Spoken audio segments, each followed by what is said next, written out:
to almost interesting.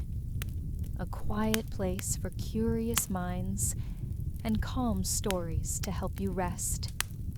Take a deep breath, settle in, and let your imagination drift into tonight's tale. This story is just for you. Let's begin. The first breath you ever took was thick with dust and heat. The sun was already high above the mud brick walls of your village, casting a shimmering haze across the fields of barley, swaying near the Nile. Your mother wrapped you in linen, dyed with crushed ochre, kissed your forehead, and whispered a prayer to Taweret, goddess of childbirth and fierce protection. You were born into the middle of the flooding season, Akhet, when the great river swelled and swallowed the banks.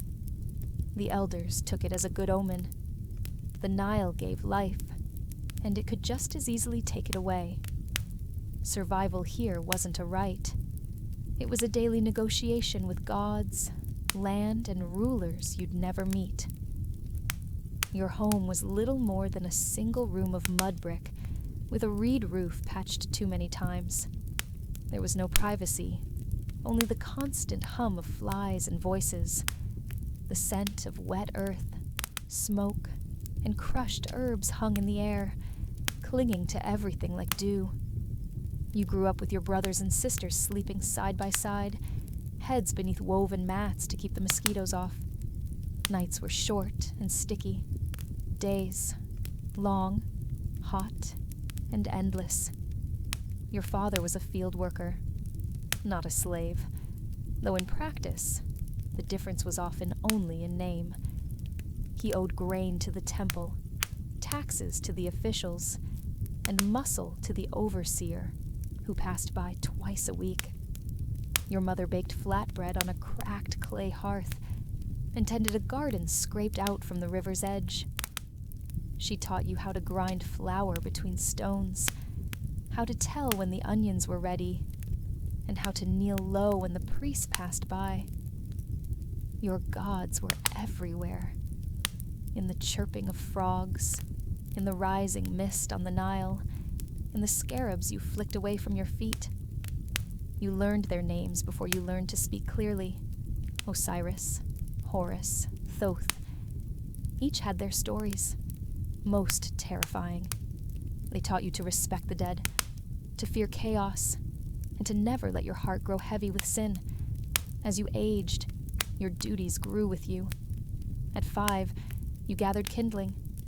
At 7, you helped harvest reeds for basket making.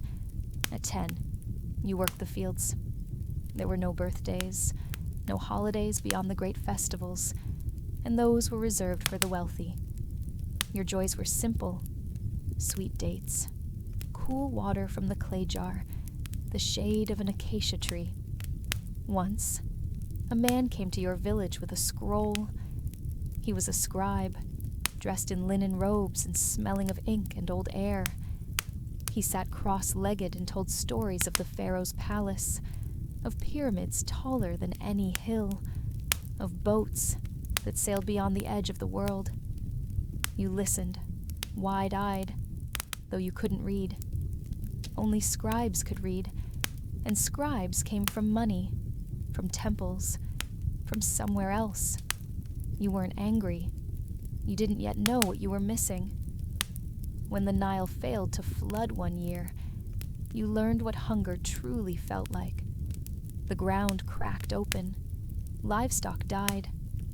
You remembered chewing on papyrus roots, and your brother coughing blood. The priests blamed it on the people's sin, said the gods were displeased. Your mother wept when no one could bury the dead properly. But the river came back. It always did. And so did life. You grew taller. Your arms grew strong. Your back bent into its work. The seasons turned, and you turned with them, part of the great spinning wheel of time that no one questioned, until the day came when you were chosen, by the temple, by the gods, or perhaps by something else entirely. priest's voice was like sand in your ears, gritty, slow, ancient. He stood tall and shaven, wrapped in immaculate linen, eyes painted with black coal that made him look like a falcon. You had never seen anyone so clean. He arrived at sunrise, escorted by 2 soldiers with bronze-tipped spears and hard eyes. Your name was spoken aloud in the village square, not in celebration. This was not an honor most welcomed. It meant one of 2 things. The gods had chosen you, or someone in power had. Neither option left much room for your own will. Your father said nothing. He placed a hand on your shoulder and held it there, as if memorizing the shape of your bones. Your mother gave you a small pouch. Inside, a date, a carved scarab, and a shred of old cloth that had once belonged to her mother. Protection, she said. The journey to the temple was 2 days by foot, through reed fields and dry valleys, past crocodile sunning stones, and the quiet tombs of forgotten nobles. The priests did not speak to you. They walked like they floated, never seeming to tire, while you stumbled over cracked stone and rough terrain. When the walls of the temple rose before you, they blotted out the horizon, carved with gods and kings, and with battles and offerings. They seemed alive. Colors still clung to the stone, reds, blues, golds. The air was thick with incense and buzzing flies. Inside, it was darker than you imagined, cool and damp. The halls echoed with distant chanting, and your footsteps felt like thunder. You were brought to a small room. Straw mat, clay bowl, no windows. That was your world now. For days you were tested, not with whips, but with riddles, with chance, with silence. They taught you how to clean, how to grind pigments, how to make offerings. You learned to bow at every threshold. You learned to listen. The priests observed you, always watching. One, an old man named Heru, took a liking to you. He spoke softly and with kindness, teaching you the names of the stars, the hours of the night, the sacred animals. You were not born lucky, he said once, but perhaps you were born useful. That was the closest thing to a blessing you would hear. You began to sense a rhythm again, though unlike your village, here, time moved differently. No sun, no river to mark the days, only ritual. You awoke to drumming. You cleaned altars. You carried fire from one shrine to another, careful not to let it die. You were not a priest, not even close. You were a servant to the servants of the gods. But still, you listened. And you watched. You saw how the priests feared the high priest, how he muttered to statues in the dark, how he bled himself during eclipses, how the statues of the gods were hidden during storms. And then, one night, something changed. You were carrying incense to the sanctuary when you heard it. A whisper, not in words, but in your blood. A pulse, a hum behind your teeth. You dropped the bowl. A flame danced in the dark, where no flame should be. And the statue of the falcon-headed god turned to look at you. Or you thought it did. You ran. But the voice came with you. Not words, just knowing. Something had seen you, and it would not forget. The following day, your hands trembled as you washed the floors of the inner court. You said nothing of what you had seen. Who would believe you? The penalty for lying about divine signs was worse than death. It meant exile from your body, they said. Your soul scattered across the desert winds, never to find rest in the field of reeds. But you felt it, still, like heat behind your eyes, like a feather brushing the back of your skull. The god had looked at you. You told yourself it was the incense, or fatigue, or madness, but your dreams that night were filled with wings, with eyes that never closed, with stone that whispered. And Heru noticed. "You look hollow, child," he said, as you spilled water during the ritual purification. "Sleep walks beside you now." You nodded, afraid of your own voice. He sent you to the library, an ancient room of scrolls and sealed jars, a place where words were kept hidden like jewels. You were meant to dust and clean, but curiosity led your hands where they should not go. You found it on the third shelf from the floor, wrapped in faded linen, sealed with red wax in the shape of an eye. You should have left it, but you didn't. Inside, the scroll was brittle and strange. It was not prayers, not hymns. It was a story, or a warning, a servant who touched the eye of Horus, who was marked, chosen, hunted. The tale ended in blood and wings. You hid the scroll back where you found it, fingers shaking. Later that night, Heru brought you to the roof of the temple. There, under stars unfamiliar and sharp, he pointed to the constellation of the Falcon. "Do you know its name?" he asked. You did. "Horus." He nodded. "There is power in being seen," he said, "but more in being forgotten. If a god's eye rests on you, be careful not to look back." From then on, you began to avoid the inner sanctum. Each step that brought you close to its obsidian doors made your stomach knot. Even the priests, robed in gold-threaded linen and perfume, moved quickly past it now. Only Heru lingered in the shadows near its entrance, murmuring words you could not hear. He no longer gave you ordinary chores. Instead, he had you carry small offerings, bowls of crushed lotus, tiny copper mirrors, and strips of woven flax, up narrow staircases where the statues of gods loomed in shadow. You came to know them by touch. Sekhmet with her lion's mane, Thoth with his ibis beak, Bastet's soft-eyed gaze carved in stone. Each god wore time like a second skin. One morning, you were sent with Heru into the catacombs beneath the temple. It was said to be a place of offerings and preservation, a labyrinth of sarcophagi and sacred jars. But as your torch lit the cold, painted walls, you realized this was a place of secrets. Bones, not just of animals, but people, curled in fetal poses beneath sandstone lids, names etched in languages you'd never seen. "Before the Nile was even named," Heru whispered, "they were here." You came to a chamber sealed with thick wax and painted eyes. Heru did not open it. Instead, he pressed his palm to the door and listened. "Soon," he murmured, "the veil will lift again." You didn't ask what that meant. You didn't want to know. That night, the dream returned, but not with wings, with stone. Endless stone sky stretching above you, and beneath it, a staircase carved in light. Something called your name, not in sound, but in memory. You woke with sand in your mouth, and blood beneath your fingernails. In the mirror, your pupils had changed, just for a moment, slit like a falcon's.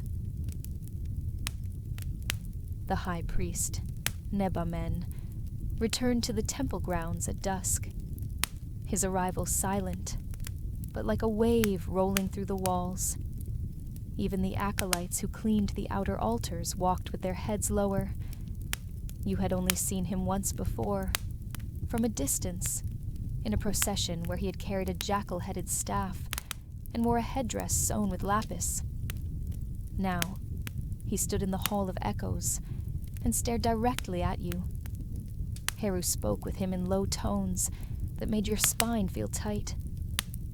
Once, the priest's gaze drifted again toward you, and in that moment you felt as though your name had been peeled from you like bark from a tree. You didn't sleep that night. In the morning, Heru handed you a small clay tablet. It was your name, but rewritten. "The gods have taken notice," he said. You stared at the symbols. Your name had changed subtly, just one glyph different, but you could feel it in your chest. This was not the name your mother had spoken when she washed your hair with river water. This name was heavier. Names were power. To change one was no small thing. That day, Heru began teaching you a new prayer. Not to any known god, but to the one who stands before dawn. It had no statue, no shrine, just a phrase, whispered before the first light touched the eastern stones. You said it once and forgot it. You said it a second time, and the words clung to your tongue.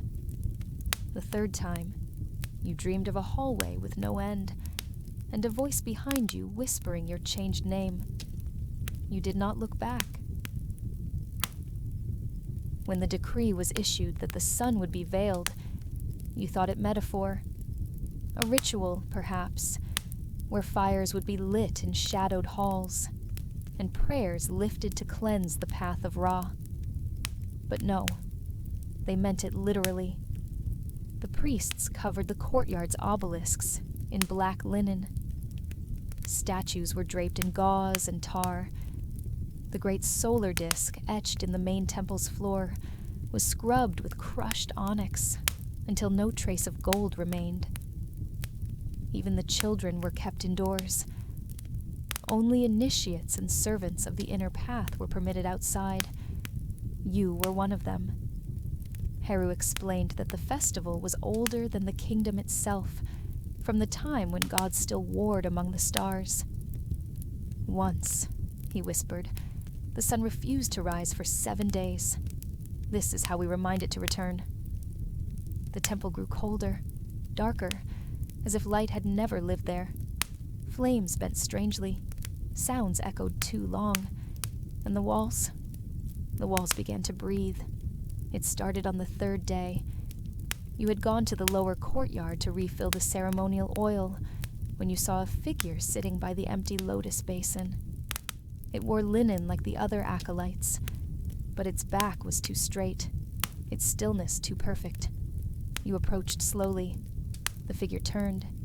It was your face, not similar, identical, except for the eyes. Its eyes were like mirrors filled with fire. Then it was gone. When you told Heru, he did not act surprised. You've begun to see the between. He gave you a strip of papyrus inscribed in red and black ink, symbols you couldn't read. Burn this before the moon rises, then walk backward to your quarters. Don't look into any reflections tonight. You obeyed. Mostly, but just once. Passing a polished bronze dish, you glanced, and your reflection smiled before you did. By the end of the 7th day, the veiling was complete. Even the sun itself, as if bound by ritual, did not break the horizon. You awoke to a sky that was not night, not dawn, just dim. The priests called it the hour of forgetting. Heru summoned you before your first meal. There is one task left before the light returns, he said. The river waits. He led you in silence to the edge of the Nile, where a bark carved from sycamore waited, painted in ochre and black. 2 other initiates stood with you, their faces unreadable beneath their cowled hoods. None spoke. The bark drifted without rowing, as if summoned. The current stilled. The reeds bowed. Halfway across, Heru pointed to the shadow beneath the eastern bank. There, you saw steps, stone, worn by centuries, descending beneath the water. A shrine drowned long ago. You dove. The Nile was cold, but the current did not pull. As you swam, you felt your breath stretch longer than it should. Your limbs move more easily. You reached the steps and began to descend. The water grew warmer. You passed carvings you'd never seen before. Fish with human hands, suns with teeth. A woman weeping blood into the river. At the base of the stair was a door, and it opened. Inside was a chamber dry as desert, lit by nothing. You blinked, then saw them. Figures lining the walls, unmoving. Some wore jackal masks. Others, the heads of crocodiles, ibis, lionesses. None moved, but you felt watched. At the center, an altar. On it, a single black feather. You knew what it was. Mayet's feather. Truth itself. A voice spoke. Not aloud, but behind your teeth. What do you carry that must be weighed? Your chest tightened. You thought of your jealousy, the food you hoarded, the lie you told Heru, the moments you wished the sick child next to you would die, just so you could sleep. You placed your hand on the feather. It lifted, weightless. And yet your heart thudded like it was made of stone. The chamber began to collapse inward, not crumbling, but folding, like a scroll. You turned and swam upward through water that now boiled. When you burst from the river, the sun had risen. It was not warm. The morning light in ancient Egypt was a pale thing, filtered through dust that never truly settled. You emerged from the Nile like a thing reborn, but the people waiting on the bank did not greet you with fanfare. They watched in silence, as if unsure whether you were still human. Heru nodded once and turned without a word. That was your confirmation. You had passed. But what test you'd taken remained a mystery even to you. That day, no tasks were assigned. You were expected to rest. Instead, you walked alone through the fields beyond the temple, land where peasants bent their backs to the wheat, children chased birds with reeds, and women sang soft songs to rhythm their work. But as you passed, many averted their eyes. Something about you was different now. You saw it too, later, in the mirrored copper basin where you washed. Your eyes were deeper, not darker, deeper, like they held more space than they used to. That night, the silence in the temple grew heavier. The animals, goats, dogs, even the lizards, were gone, vanished or hidden. You felt it like a vacuum, as if the gods were holding their breath. After sundown, the elder priestess, Nima, came to your quarters. "Walk with me," she said. You obeyed. She led you beyond the temple walls, into the open desert. The dunes were blue under moonlight, shaped like frozen waves. You walked for hours without speaking. Finally, she stopped before a half-buried statue. Only the chin and outstretched hand remained above the sand. "You know whose this is?" she asked. You shook your head. "The one who built the sky stair. The one who claimed to hear the gods speak beneath his skin. He ruled for 12 seasons before the sun turned its face from him. What happened to him?" Nima crouched at the statue's base. He forgot that every god has a silence.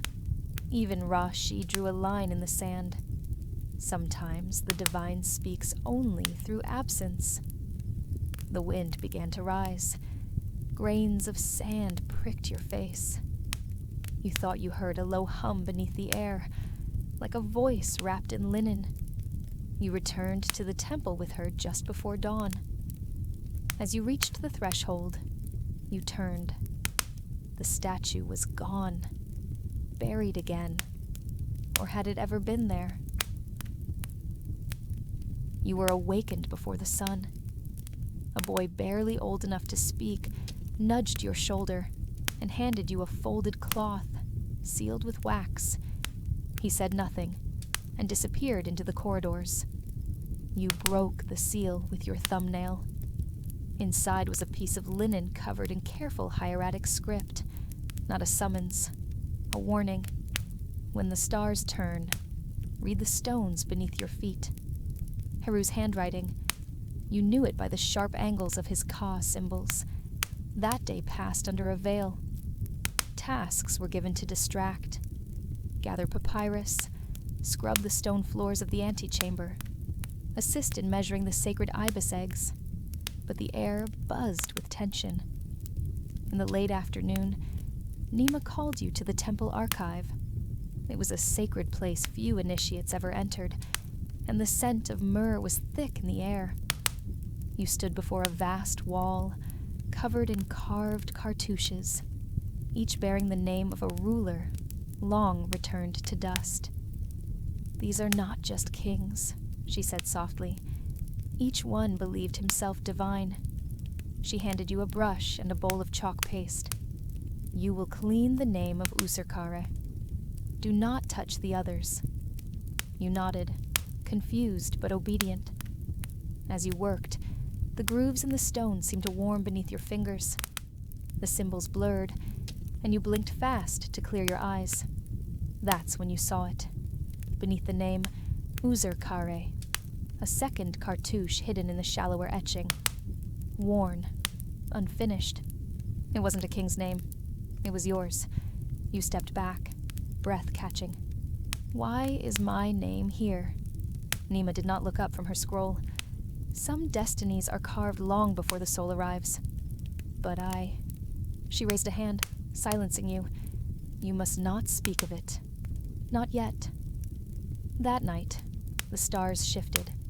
You climbed to the temple roof and lay flat against the stone, watching the constellations tilt westward. The cold air made your limbs ache. You tried to sleep, but you couldn't.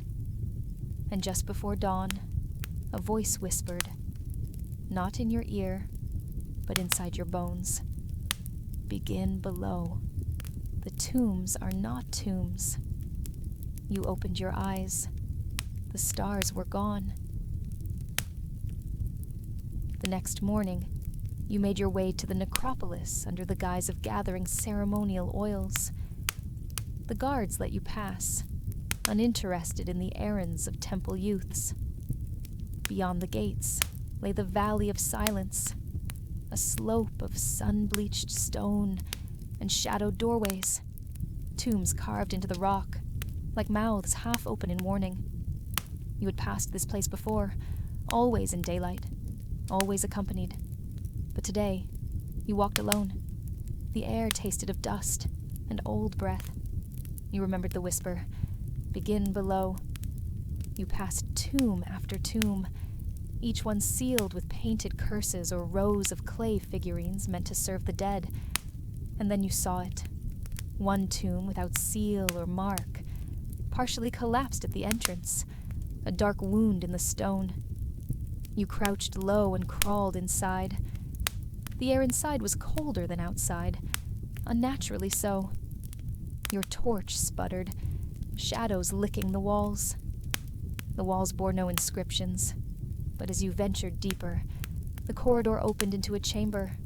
It was circular, empty, but for a single sarcophagus at its center. No pharaoh's tomb, this. The sarcophagus was different, older than any you'd seen. Not limestone or gold-trimmed granite. This one was obsidian, etched in sigils that pulsed slightly in your vision. You touched it. Your mind split. A river of images surged into you. Desert storms swallowing cities. Jackal-headed spirits crawling from wells. A sun that bled like an open wound. You heard chanting in a tongue you had never learned, yet understood perfectly. The gods do not sleep. They are merely buried. You staggered back, gasping. The vision receded, and that's when you heard footsteps behind you. Heru stood at the entrance, eyes wide. I told you not to come alone, he whispered. How did you find me? He didn't answer. He pulled something from his satchel. A carved idol, shaped like a falcon with rubies for eyes. They'll come for you now, he said. Once you touch the gate, it remembers. What gate? He pointed at the sarcophagus. That's not a tomb. It's a key. The idol in Heru's hands pulsed once, like a living heart. You stepped back, eyes flicking between him and the sarcophagus. It's not a tomb, he repeated, more to himself now than to you. It's a seal, a prison, or maybe a door. The air in the chamber turned viscous, heavier with every breath. The carved sigils on the obsidian surface of the sarcophagus began to shift, like sand dunes stirred by an unseen wind. You blinked. No, not just shift. They breathed. Heru, we need to leave, you said. He didn't move. My mother spoke of this before she was taken. She said the old gods were not defeated, only bound beneath stone and name. You reached for his shoulder, but the moment you touched him, the chamber flared with golden light. The sarcophagus opened, not with a creak, not with any sound at all. It simply parted, silently, revealing a void inside. Not a body, not relics, only darkness.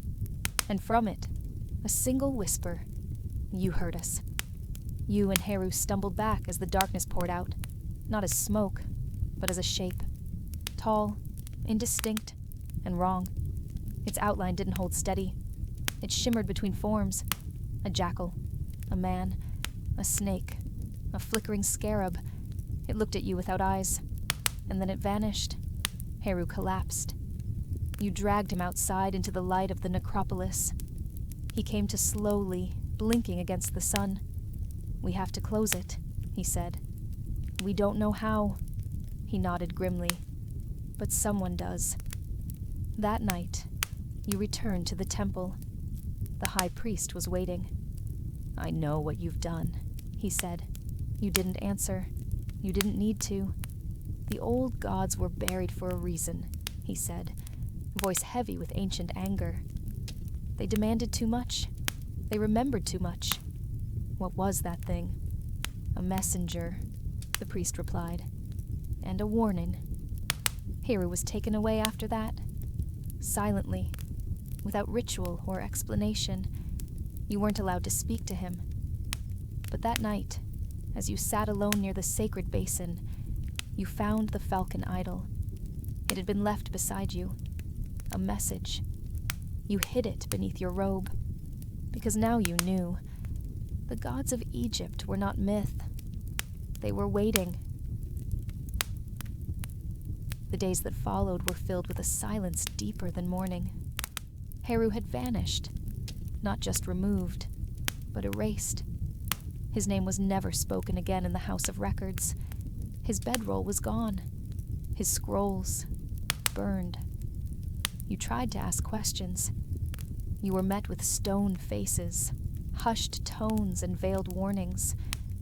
One night, the elder scribe Nemet approached you while you tended the temple's outer flame.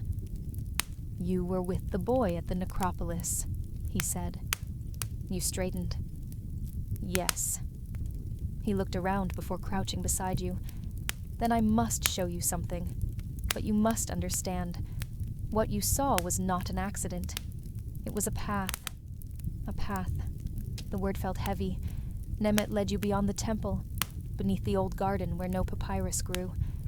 A slab of limestone lay there, nearly invisible under overgrowth. Together, you pried it loose. Beneath, stairs descended. You entered a secret catacomb, where faded murals depicted not gods, but men, pharaohs, their eyes covered in linen, standing before vast creatures made of fire and storm. They called it the Second Order, Nemet whispered. Not a religion, a resistance, against the gods themselves.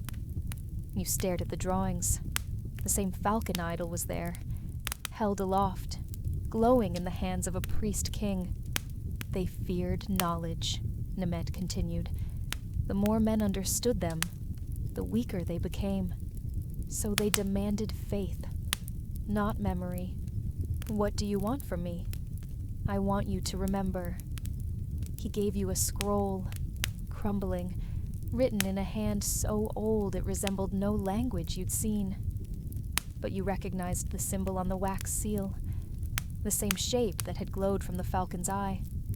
That night, the city trembled, not in earthquake, in noise. 1,000 voices screamed as one, but only in dreams. You woke with the taste of ash in your mouth. You were not alone in this awakening. Across Wasset, people spoke of the same dream. A vast river running backward, a jackal standing in the sky, and the sun going black. The priests blamed it on bad omens, a foreign curse. But you knew. The seal had been broken. You kept the idol with you now at all times, and some nights, when the world was quiet, it pulsed with warmth. Something was listening, and somewhere in the desert, the thing that had no eyes was stirring. The temple city had changed, not in stone or dust, but in breath. People walked quicker, looked over their shoulders more often, spoke in smaller, tighter sentences. You began to notice guards on the rooftops, unusual for the inner sanctum. Even the priests, who once glided like ghosts, now moved like hunted men. The whispers returned, not rumors, not voices from lips, whispers from the sand itself. You stopped sleeping deeply. You ate, but nothing tasted real. The scroll Nemet had given you burned against your ribs where you kept it tied, and the idol, small, unblinking, had begun to hum. It was not a sound, but a presence. Nemet had disappeared. One day he was there, copying old burial charts. The next, his chamber was swept clean, and his name scratched from the duty records. You didn't ask. You knew the answer now. That evening, you stood at the top of the Watcher's Hill, a place where the priests used to observe the stars before navigation had been forbidden. It was said the stars spoke truths the gods did not like. There, in the sand below, you saw the caravan arrive. Not traders, not dignitaries. These were soldiers, armed in black linen, carrying symbols from the far west. The ankless, some whispered them, followers of the silence. And at their head was a woman cloaked in deep purple, her face masked with golden feathers. She walked with a strange gait, half limping, half gliding.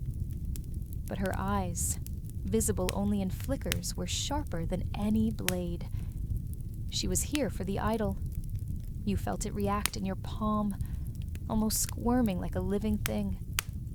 Whatever it was, whatever it had once been, it was calling others now.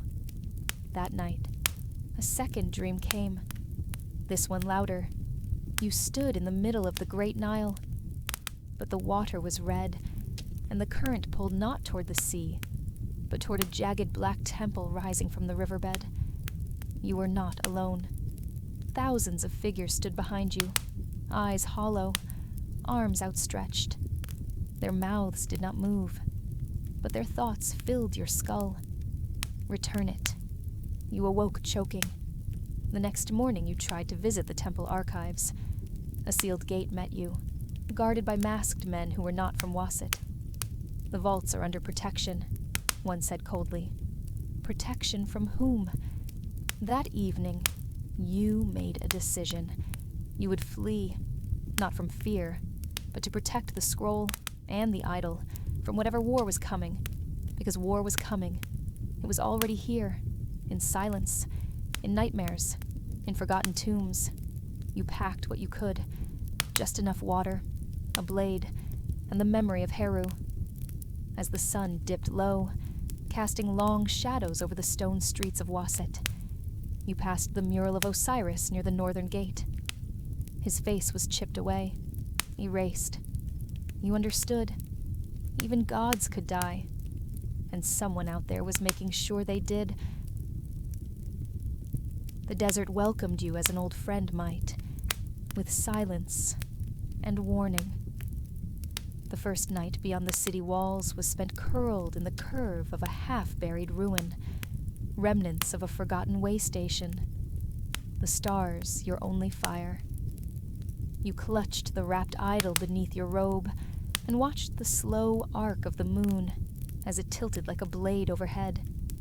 It was not safe, but it was honest. No masks out here. No priestly lies or feathered assassins. Just breath, sand, and the occasional whisper of something slithering past your sleeping mat. You headed south by instinct. The scroll contained fragments of names, broken glyphs, one of which matched a symbol you had once seen in a ruined monastery near Abu. That monastery had burned a generation ago, but old stories said its underground vault remained untouched.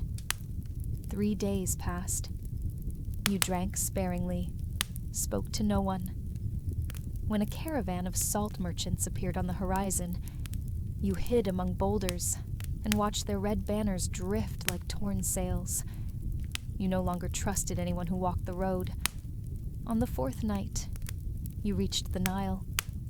It was wider here, swollen with recent floods, its surface calm and black as polished obsidian. The crocodiles watched you from the banks, eyes unblinking. The moon, now full, hung low over the water like a silver eye. In its light, you saw movement. A boat approached, silent and sleek, carved from dark wood and painted with the glyph of Ma'at. No oars, no sail. It simply glided toward you. You did not run. A single figure stood aboard, an old man in rags, beard matted with salt and time. His eyes were blind, but he smiled as though he'd been expecting you. "You carry a piece of the first breath," he said. You nodded. "I can take you as far as the fork. After that, even I must turn back." You stepped aboard without a word. Downriver, the world changed. The banks became more wild. Trees twisted like dancers in pain. Birds no longer sang. Insects watched in silence. And the wind blew in patterns, circular, spiral, as if the land remembered when it was ruled by something older than gods. At the fork, the boat stopped. The man reached into his robe and handed you a thin, worn map etched in old ink. The path was drawn as a spiral, not a line. At its center, the symbol of a door made from 2 jaws. "You'll find what you need beneath the crocodile moon," he said. When you stepped off the boat, he vanished. Literally vanished. No sound, no flash. Just gone. You were alone again. You walked 3 days through marsh and dry earth, until the stars no longer moved properly in the sky. You reached a stone staircase sunken into a hill, guarded by 2 broken statues of Sobek, the crocodile god. You descended. The air grew thick with humidity and salt. The walls bled moisture. Somewhere below, something ancient breathed. And when you reached the chamber, it was waiting. Not the enemy, not a god, a mirror. You looked into it and saw yourself, but older, wiser, covered in scars. And behind you stood thousands, and the idol pulsed with heat, because the war was not between nations. It was between those who remembered and those who had been made to forget. The stone chamber was vast and wrong. The light from your torch bent at strange angles. The air smelled of salt, blood, and old copper. At the far end of the chamber, behind the mirror where you saw your aged reflection, a door had appeared, one that hadn't been there before. It wasn't built, but grown, formed from twisted stone and bone, as if the tomb itself had once lived. You stepped forward, every muscle coiled in hesitation. The torch flickered, as if something drew its heat away. The idol pulsed in your satchel. Behind you, the mirror had gone dark. You placed your hand on the door. It was warm, and then it opened, not with sound, but with memory. Suddenly, you stood in another time, not just a place, but a when. A bustling city of gold and white stone surrounded you. Priests walked in pairs, silent and shrouded. The air smelled of jasmine and dust. And above you, a black sun shone, eclipsed and still. People moved around you, unaware of your presence. You were a ghost in memory. A voice spoke beside you. This is the world before forgetting. It was the blind boatman. I told you I could not go further, he said. But I was always here. You watched as the city changed. Time moved faster. You saw a temple collapse in fire, a child crowned in secret, a war beneath the desert sands, and then, most painfully, a mass ritual. Thousands chanting, weeping, willing themselves to forget. And it worked. History ended not with destruction, but with erasure. When you awoke, you were lying on a slab of smooth black rock. The chamber was silent. The door was gone. Only the mirror remained, now whole, reflecting only the room. And your eyes, they were no longer your own. You saw deeper. You rose and climbed back toward the world. At the top of the steps, the sky had changed, not visibly, but you could feel the change. Something had been added back into time. You returned northward. Villages once abandoned now showed signs of return. Children played by crumbling walls. Fires burned again in hearths. You passed a place where once you saw corpses, and now saw only tilled earth. They had forgotten to remember, but you had remembered what they forgot. And memory is more dangerous than prophecy. At the edge of the great river, you met Cedra again, the warrior woman with eyes like chipped stone. She did not recognize you, but she feared you. You look like someone I knew, she said. I am, you replied, but I've been elsewhere. She asked no more questions. That night, as you sat by the fire with her guards, telling harmless tales, you buried the idol in the sand beneath your bedroll. No words, no farewell, because it was no longer needed. You had become its vessel, and one day, when the forgetting begins again, someone else will wake to carry the fire. The snow came early that year, thicker, slower. The flakes didn't fall. They descended, like ash from an unseen fire. As you and Cedra's caravan moved through the half-thawed mountain pass, every step forward felt like pulling yourself through an old dream, and dreams had become dangerous. The people you passed in scattered settlements whispered of shadows returning, of songs heard in the wind that made blood run cold, of animals found turned to stone. They did not blame witches or spirits. They blamed the past.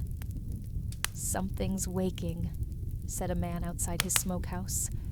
Something we buried with our grandfathers. He wouldn't let you near his livestock. Cedra kept her soldiers tight. 3 weeks in the field had taken their toll. Rations thin, boots splitting at the seams. They didn't speak much anymore. They watched you instead. Your silence, your stillness had grown unsettling. You had become a mirror. At the edge of the white forest, you came upon a ruined monastery. It had been gutted from the inside out. No fire, no looting, just silence. Scripture pages still fluttered across the flagstones. A single bowl of porridge sat untouched in the kitchen. Steam still rose from it. Time had unraveled here. Down in the crypt, you found symbols you had once seen in the tomb. Not carved, but grown into the stone. Words that pulsed with ancient thought. Cedra followed you in reluctantly. "What is this?" she asked. "A reminder," you said. That night, a boy in the caravan woke screaming. He spoke in 3 languages, none of them his own. The snow around him melted in a perfect circle. They bound his mouth. Fearing possession, you unbound him and whispered back in the language he had never learned. He slept soundly after. The next village was gone. Not destroyed, simply absent. You stood where its gate should have been. Only the shape of it remained, in the way the snow refused to fall in that spot. Cedra knelt in the blankness, eyes shut tight. "We're too far in," she said. "No," you answered. "This is where it begins." You led them east, not to safety, but to the mountain where the first forgetting began. The place the idol had whispered to you of. A temple beneath ice, where the past had been sealed in frost. It was not a place of death. It was a place of remembering, and it was waking. The ascent was slow, each footstep swallowed by drifts that reached your knees. The mountain loomed like a god asleep, wrapped in silence, crowned in clouds. No path marked your way, only instinct and the pull of something older than language. Cedra walked beside you, though her steps had grown cautious. Her men had stopped asking questions days ago. The cold had stolen even their curiosity. But the boy, the one who spoke in tongues, he watched you with wide, unblinking eyes. You reached the first arch at dusk, a stone ribcage, half buried in snow, jutting from the slope like a fossil. Beyond it, the wind changed. Softer, wet with breath. The mountain was exhaling. Inside the hollow that opened beyond, black ice lined the walls like glass. Shapes moved behind it. Shadows, faces, things with antlers and jaws. Not frozen corpses, but impressions. Memories caught mid-thought. Cedra reached out to touch the surface. It cracked beneath her fingers. You warned her, but too late. The ice screamed, not aloud, but inside you, a pitchless vibration that turned the air viscous. The men dropped their weapons. One wept. The boy covered his ears and began to chant, again and again, in the ancient tongue only you could understand. Don't let them forget. The ice beneath your feet lit up in veins of blue light. A map, a web of places, names, grief. You knew then. This was no tomb. It was a ledger. You followed the lines downward, into chambers untouched by sun. The walls told stories and reliefs. Villages offered to the gods. Kings sacrificing memory for power. Entire generations erased to silence the truth. You found a fresco of a man with your face. No crown, no blade, just witness. Cedra stood silent.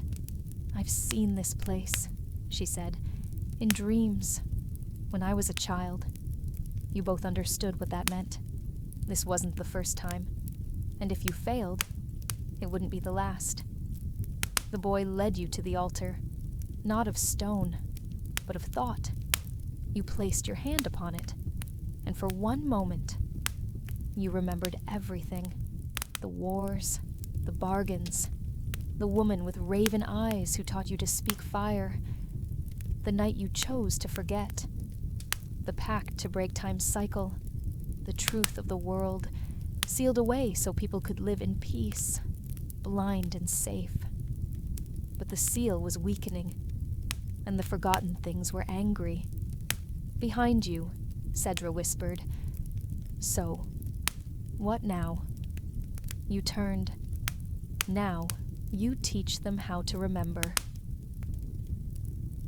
By the time you returned to the stronghold, the stars had shifted. It was a subtle thing.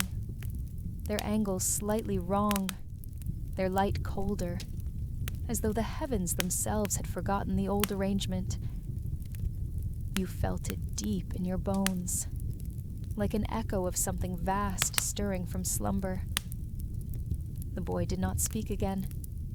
He simply walked ahead of you, barefoot in snow, his breath forming glyphs that hung in the air before vanishing. The others kept their distance, whispering about curses and ghosts. But you understood. He had become a vessel, a conduit, and whatever lived beneath the mountain now flowed through him like a river through stone. Cedra gathered the elders. Hesta stood among them, eyes rimmed red from sleep she could no longer find. "They will come now," the old woman said. "The forgotten ones. The ones whose names were stolen. We can't stop them, but we can choose how we are remembered." So began the carving. You taught them the old script, the sigils you'd seen beneath the mountain. Each person took a piece of wood, stone, bone, something they could carry, and etched into it the true name they chose for themselves. Not the names their parents gave, not titles or ranks, but who they were when all lies were burned away. The stronghold transformed. No longer a place of waiting. It became preparation. Fires were lit, not for warmth, but for signal.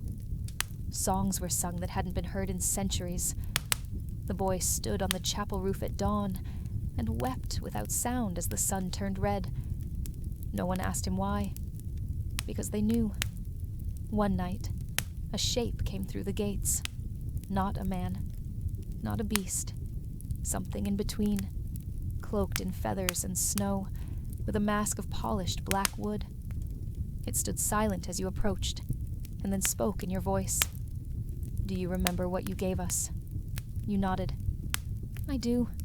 It tilted its head. "Then we are not enemies." It left before sunrise, but where it walked, the frost melted. Beneath its steps, green grew, tiny buds of life. In winter, you understood, not all the forgotten things were monsters. Some were memories that longed to return home. The final sign came with the crows, thousands of them spiraling above the stronghold like smoke. They did not caw. They simply circled, and in their flight, they spelled words. You are seen. The crows vanished at first light. The courtyard was still, save for the snow that fell straight down, untouched by wind. The silence was so complete it rang in your ears. No birdsong, no footsteps, no creaking gates. Only breath. Only the thump of your own heart. Inside the chapel, the boy waited with the mask left behind by the feathered figure.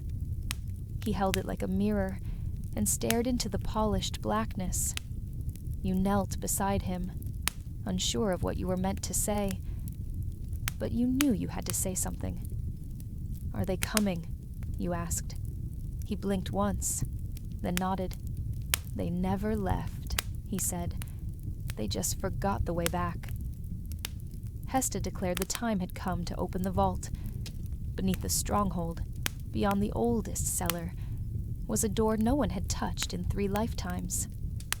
Sealed in iron and marked with 9 warning runes. Legends said it was built during the First War, before language and fire had rules. Cedra led the descent, carrying a torch dipped in salt oil. You followed with a blade made not of steel, but obsidian, stone that hummed. The vault door opened without protest. Inside were weapons, not swords or bows, but artifacts. An antler wrapped in woven iron, a circle of mirror glass bound with ash rope, a flute carved from something that looked like bone, but vibrated like ice. The elders took one each. No words were spoken. The boy did not descend. He stood at the top of the steps, still holding the mask, and said, "Tonight, we meet the ones who remember." That evening, the sky turned a color no one had a name for, like rust and dream blood and smoke. The snow stopped. The trees froze solid, not just in place, but in time. Deer mid-step, owls mid-wing. The world had been paused, except for you and those gathered. You stood atop the wall, and they came. Not in waves, not in chaos, but in silence. Figures wrapped in old banners, faces covered in bark, metal, cloth, Or nothing at all. Dozens, hundreds, maybe more. They made no sound as they assembled at the base of the stronghold. Just stared, waiting. The boy put on the mask. He walked to the edge of the gate. He spoke only once. "Remember." And they fell to their knees, every single one. Some wept. Some clawed at the ground. One laughed until its body collapsed into moths. And in that strange reverence, you understood. They were not enemies. They were lost. They had forgotten who they were, what they were. And now, in the presence of something pure, a name, they could no longer hold form. At dawn, the snow returned. But it was warm. It melted as it touched your skin. The boy was gone. Only the mask remained. The snowmelt fed the ground like blood. Where once lay frost, now grew small, defiant sprouts, green like memory, trembling under gray skies. The stronghold did not celebrate. No cheers, no banners, just quiet, reverence, a kind of mourning only those who survived the unimaginable could know. The boy had vanished, but not without trace. The mask lay beneath the ancient oak, tied with a strip of red cloth, the same kind used for name bindings. Beneath it, carved into the roots, was a single word in the old tongue: return. No one dared move it. Hesta died 3 days later, seated in her chair before the fire, eyes closed, a faint smile on her lips. In her lap, wrapped in wool, it was a small vial of mountain ash. You understood it as a message. Her part was done. Let the young remember now. The others asked you what to do next. You, who had followed the boy into darkness, who had seen forgotten gods kneel in snow, who had carried names not your own. You didn't know what to say, so you said what came from your bones. We plant. It began as a ritual. One person, one seed, one memory spoken aloud. Every morning, just before dawn, you gathered in the courtyard. Each voice spoke a truth. Something real, something painful, and then buried it in the earth. The snow didn't fight you. It accepted. Cedra organized patrols, though there were no enemies left. She believed in vigilance. And maybe she was right, because one night, a scout returned with news. The eastern valley was burning, not with fire, but with something stranger. Light that pulsed from the earth like breath. Trees with gold-veined bark. Animals that blinked in and out of existence. And a structure at the center, a tower of glass and bone. You volunteered to go, not because you wanted to leave, but because you had to know. The journey took 5 days. You moved through landscapes both familiar and changed. Rivers flowed backward. Stones whispered your name. Once, a stag bowed its head as you passed. When you reached the edge of the valley, the light touched your skin like old memory. And you saw it. The tower was alive, not built, but grown. Its surface rippled gently, like breathing stone. Symbols traced themselves across it as you approached. Words you didn't know, but somehow understood. They were not warnings. They were invitations. You touched the base of the tower, and in that moment, you heard every name you'd ever forgotten. Voices from the farm, from the monastery, from Dunwich, from the mountain, from the boy. You endured. And suddenly, you wept. Not from sorrow, but from the sheer weight of having survived. You returned a day later, with a single phrase etched into your palm by the tower itself. Make it new. Spring did not arrive with trumpets or great warmth. It came quietly, timid, like a child after a storm. The trees stretched uncertain limbs. The rivers ran, not fast, but sure. What was left of the stronghold no longer felt like a fortress. It felt like a garden built in the ribs of the past. You awoke each morning before the others, no longer from fear, but from instinct. The work of tending had become its own kind of prayer. Cedra called the place Ashvale, now, a name born not of history, but of what was carried through fire. The fields bloomed in uneven patches, rye, barley, mountain herbs, whose names no one remembered. You taught the children how to hold a blade of grass between their thumbs and make it sing. You taught them to watch the crows, not as omens, but as neighbors. Some nights you climbed the old watchtower and stared toward the east. The valley still pulsed faintly in the dark. The tower was still there, waiting. One morning, a young girl approached you. Her name was Brenna, and her eyes had that spark. She held something wrapped in cloth, a book. "We found it near the chapel," she said. "Don't know the words, but they feel warm." You took the book.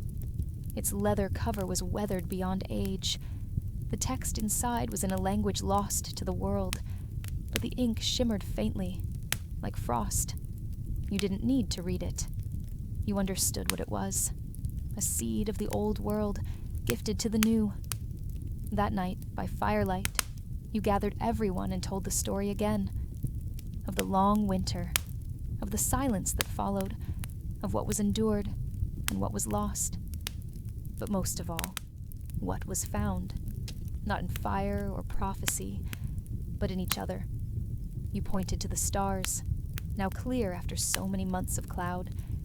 You told them they were not maps of what had been, but of what might be. And then you passed the book to Brenna. "Write what comes next," you said. She looked at you, wide-eyed. "Me?" "All of us," you replied. "But someone has to begin." The days grew longer. The soil, once hard as iron, softened beneath steady hands. Crops broke through in stubborn rows, and even the wind carried less bite. Yet beneath this calm, an itch remained, a knowing that peace was not the same as safety. You weren't the only one who felt it. Cedra had begun sharpening her blades again, each night before sleep. The children noticed her silence. The elders spoke of dreams, strange ones, filled with whispering trees and stars that bled black. But no threats had come, no riders, no fire, no signs from the east. And still, the tower remained, a sentinel in the far distance, never closer, never gone. One morning, Brenna came running from the woods, not with fear, but wonder. "There's stone in the earth," she said, breathless.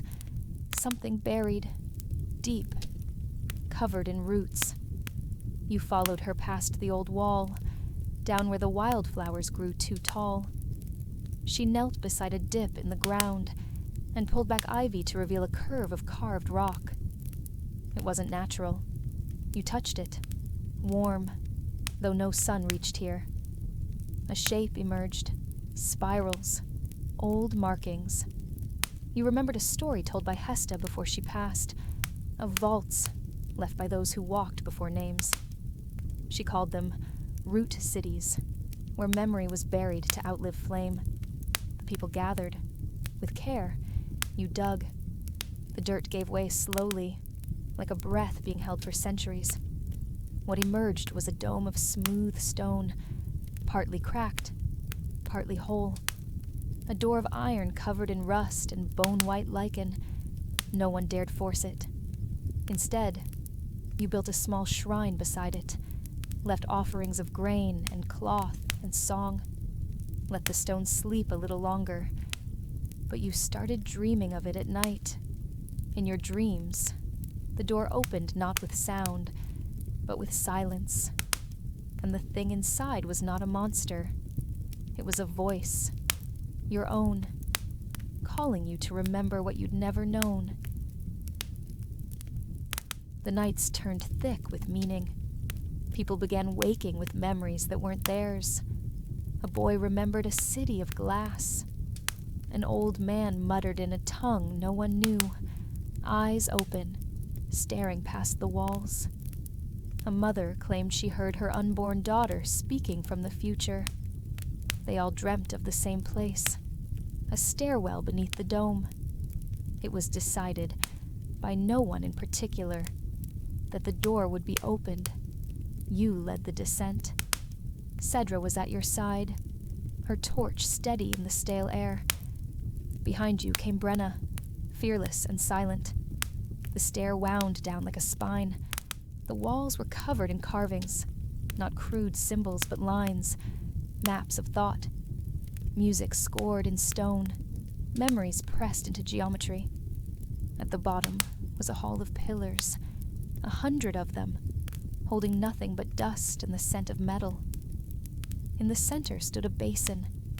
It was filled with water that did not ripple. Above it, floating in the air, hung a shard of glass. No strings, no structure, just suspended. You reached toward it. The world paused. Then you saw everything, not just your life. The first fire in the first cave, the first scream, the last breath of stars that died long before Earth was born. You saw cities underground, and wings made of thought, and time folded like parchment. Then nothing. You woke on the floor, bleeding from your nose, and Cedra was shaking you. You were gone, she said. Your eyes were open, but you weren't here. No one else saw what you saw, but they felt it. A shift, a widening, a crack in the silence of the world. That night, the stars blinked, just once, all at once, and something in the dark answered.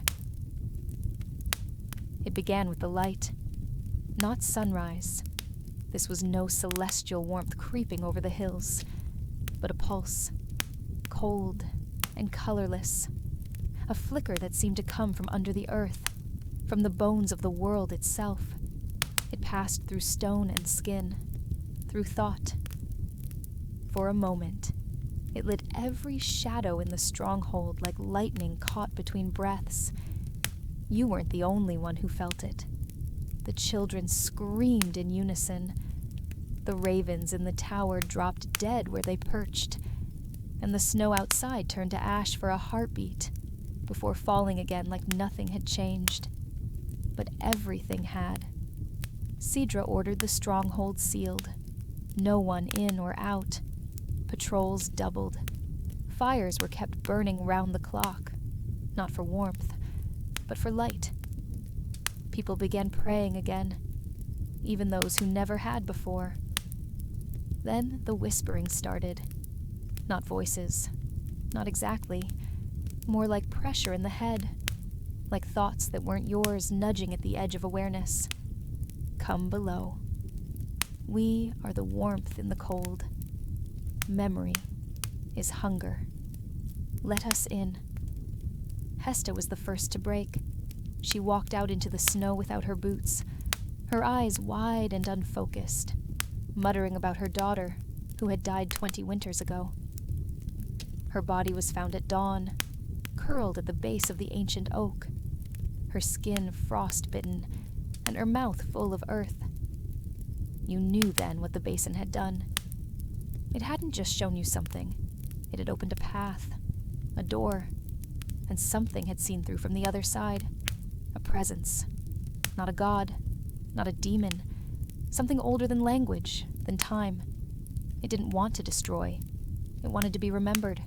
It fed on stories, on memory, on fear.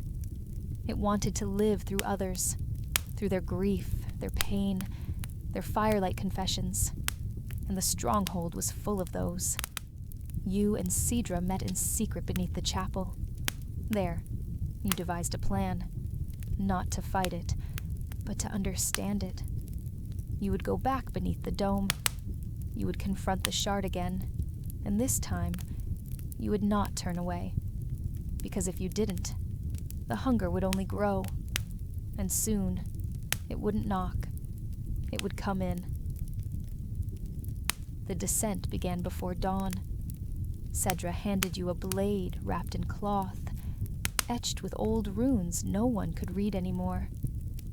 It had been found in the ruins of a forgotten monastery, buried with a monk who had supposedly died laughing in his sleep. A bad omen, some whispered, but it hummed with the kind of silence that felt older than steel. The entrance to the vault had been resealed after your last journey. It took 3 men with hammers and pry bars to open it again. And even then, the air that exhaled from within was thick with the scent of metal and moss. The torchlight struggled to hold its shape against the darkness inside.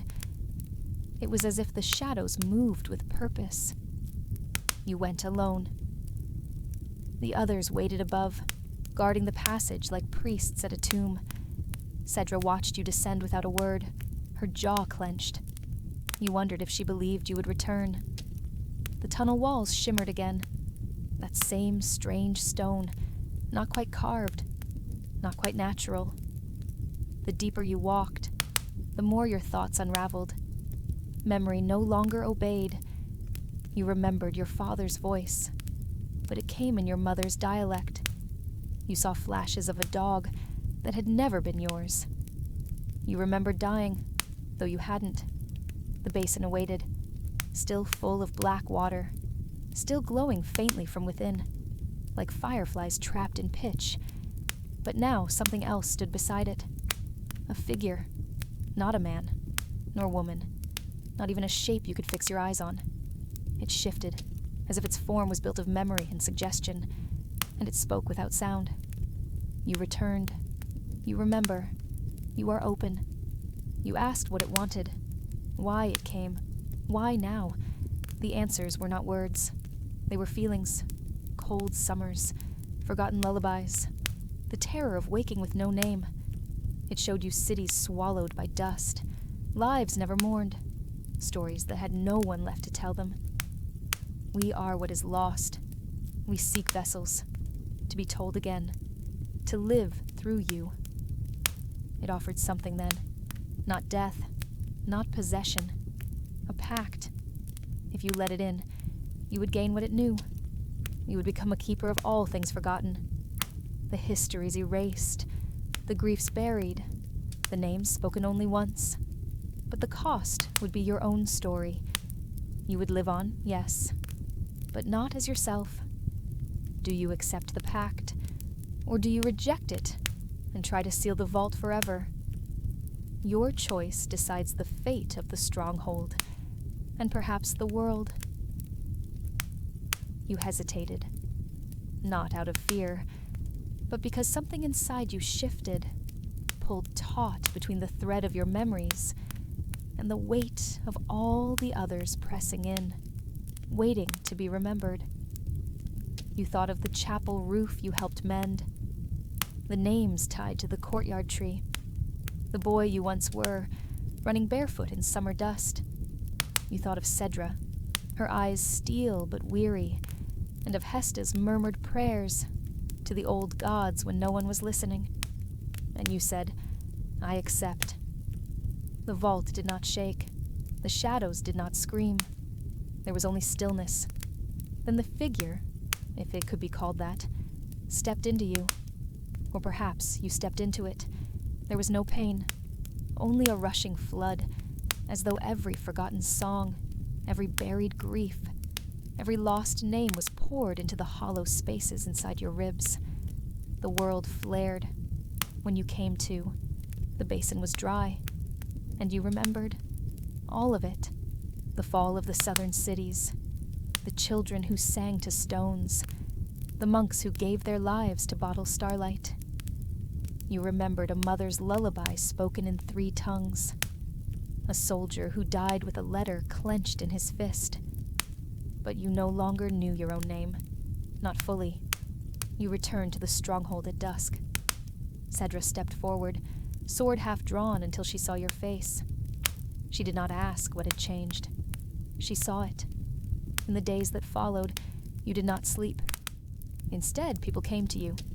You began to speak, of stories no one remembered telling, of truths that felt like dreams, And when you spoke, they listened, not with wonder, but with recognition, as if some old part of them stirred, wept, nodded. You were no longer merely survivor. You were witness. The winters still came. The fires still burned low. The wolves still howled. But people began to write again. They carved names into stones. They sang old songs with new verses. Children played in the snow and gave their games strange titles, names that echoed stories only you remembered. And when they asked what it meant to have accepted the pact, you answered simply, "I gave up myself to keep the rest of you whole." The snow began to thaw in slow trickles. At first, it was barely noticeable, a drip from the chapel eaves, the crunch of damp earth beneath the ice. But to the people in the stronghold, it was as if the world had begun to breathe again. You wandered more now, not aimlessly, never that, but with the gait of someone listening for something beneath the silence. People began to follow you, not as a leader in armor or a prophet with fire, but as one who remembered what the rest had forgotten. In the long hall of records, once abandoned, you started to collect the fragments, bits of parchment, songs whispered by hearths, names etched into walls. You wrote them down with steady hands, not knowing exactly why, only that it mattered. Cedra noticed. "You're building something," she said one morning, leaning against the doorframe, arms crossed. "Not with stone, with memory." You didn't respond right away. Instead, you showed her what you had written the night before. A story from a village that no longer existed, about a girl who tamed a wolf by feeding it warmth from her hands. "That place burned," she murmured. "But she lived," you said, "and someone should know." She looked at you for a long time, then nodded and walked away. But she came back later with more names. The change didn't come all at once. It never does. It started when a group of children began carving small figures out of bone, images from your stories. They placed them by the tree in the courtyard, beside the prayer cloths. The next day, an elder added a bowl of herbs. Someone else painted a sunburst on a stone. Small things. Quiet things, but powerful. The rebellion against forgetting had begun. One evening, a scout returned with news. The war bands in the north had turned on one another. Their so-called prophet had vanished into the frost. His followers scattered, leaderless. And still, the stronghold stood. Not because of walls or swords, but because the people inside remembered who they were and who they had been. You watched a girl teach her brother to read, using the book you had begun. A farmer gave thanks to the names of those who had died before the famine. A young couple named their newborn not after victory or strength, but after a storyteller. You. Though your own name had long since faded from your tongue. And on the first day of true spring, when the snow finally broke and the birds returned to the high trees, you stood beneath the ancient oak. Around you, dozens gathered. Cloths rustled in the wind, names fluttering. "I don't have much left to give," you said, "but what I've kept, what I've become, it belongs to all of you now." No one spoke. Then Hesta, older than anyone had guessed, stepped forward and said, "We know." The ground, once frozen and unyielding, had begun to soften beneath the warming sky. Here and there, green tips pushed through the black soil, courageous and tender things. In the fields beyond the outer wall, hands worked plows and seed bags. For the first time in many moons, the earth opened her palms not in grief, but in promise. You found yourself walking among the workers, sleeves rolled, the dirt under your nails a familiar comfort. These were the same hands that had once held a sword. Now they held seed. It was not a lesser act. Cedra, leaning against a split fence post, watched you with something like approval. "Tell me," she asked, "when did we stop surviving and start living again?" You considered it.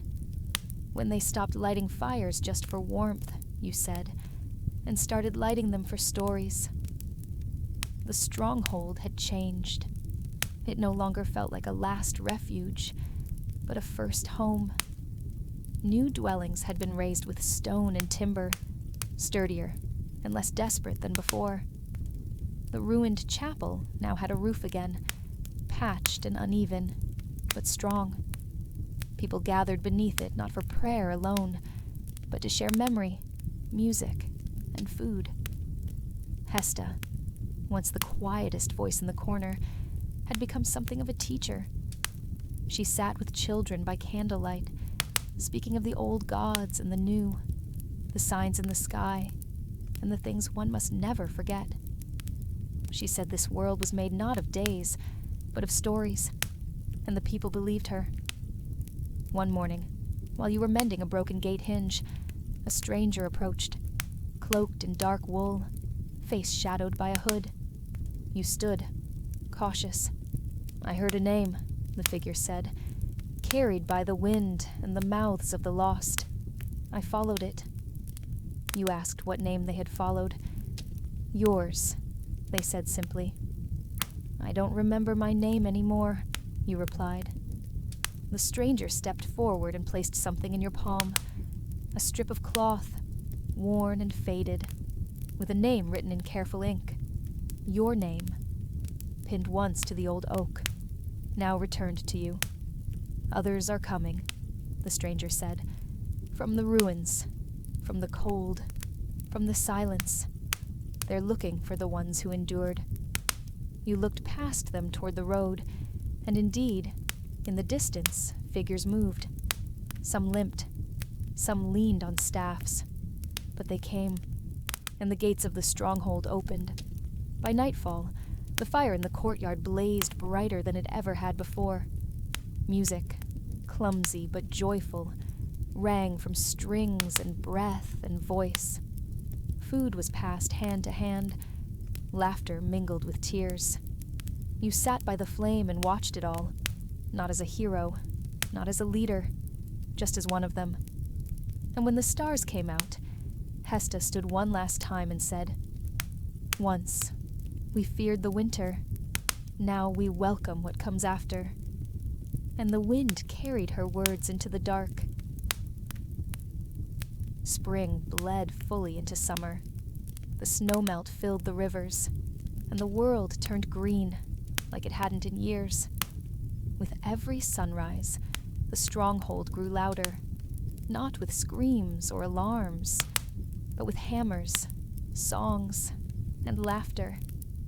Chickens clucked in pens that hadn't existed before. Children wove straw dolls and raced through the grass, barefoot and fearless.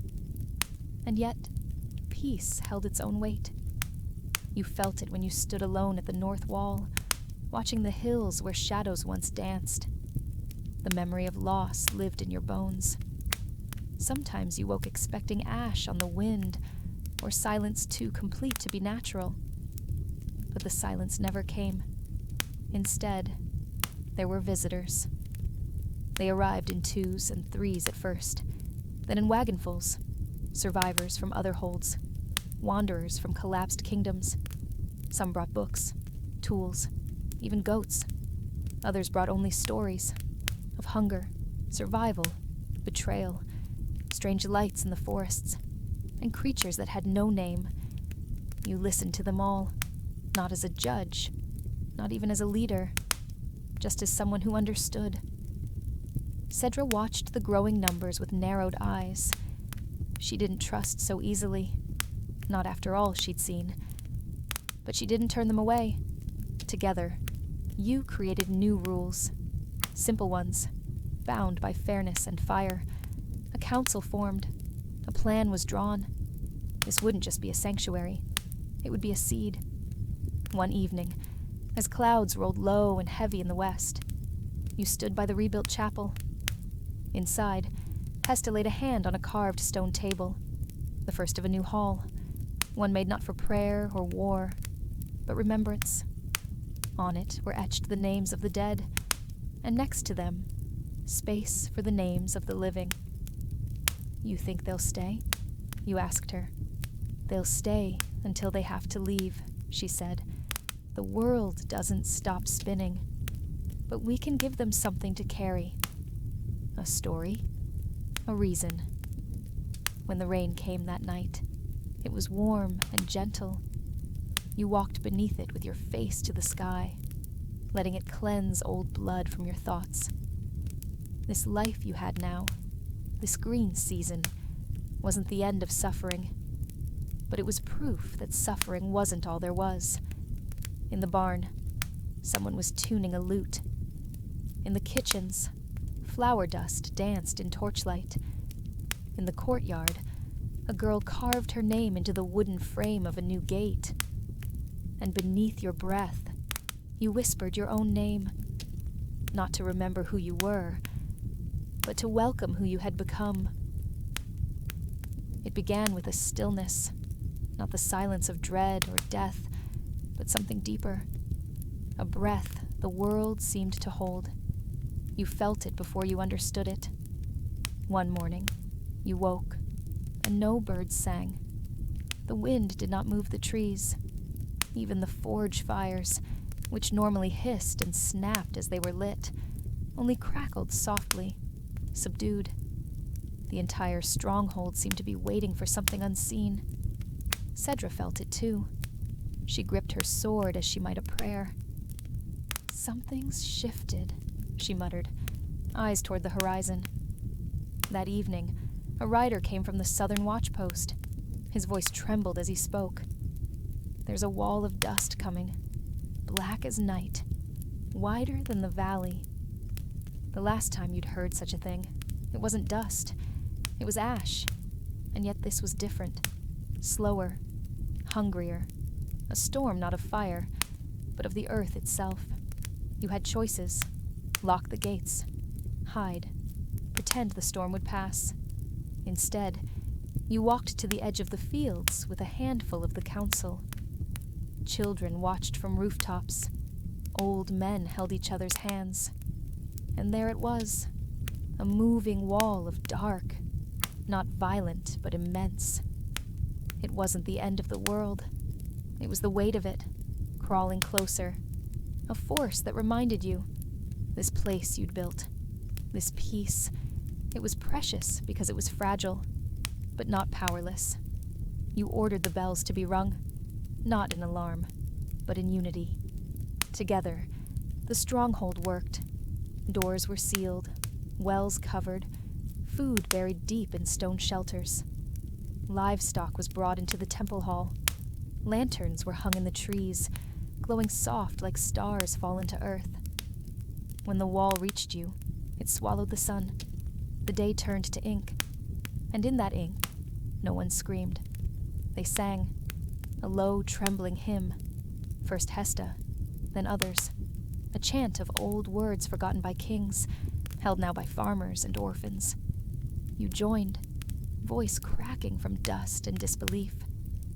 The storm passed. It left silence in its wake. A different silence this time, a silence of survival. Weeks later, when the sky returned and the fields breathed again, you sat by the fire with the others. A new map lay on the table, fresh ink, bright lines, wide hopes. Your name was on it, not as a hero, not as a myth, as a marker, the place where something ended and something else began, a place once broken, now whole. Years passed. You aged. The sword grew heavy in your hands, and one day you hung it by the gate, where ivy now grew. Children asked who you were. Sometimes you told them the truth. Sometimes you said you were no one. But always, when the cold came close, they tied their names to the old oak in the courtyard, just as you had. And in that way, you were never forgotten.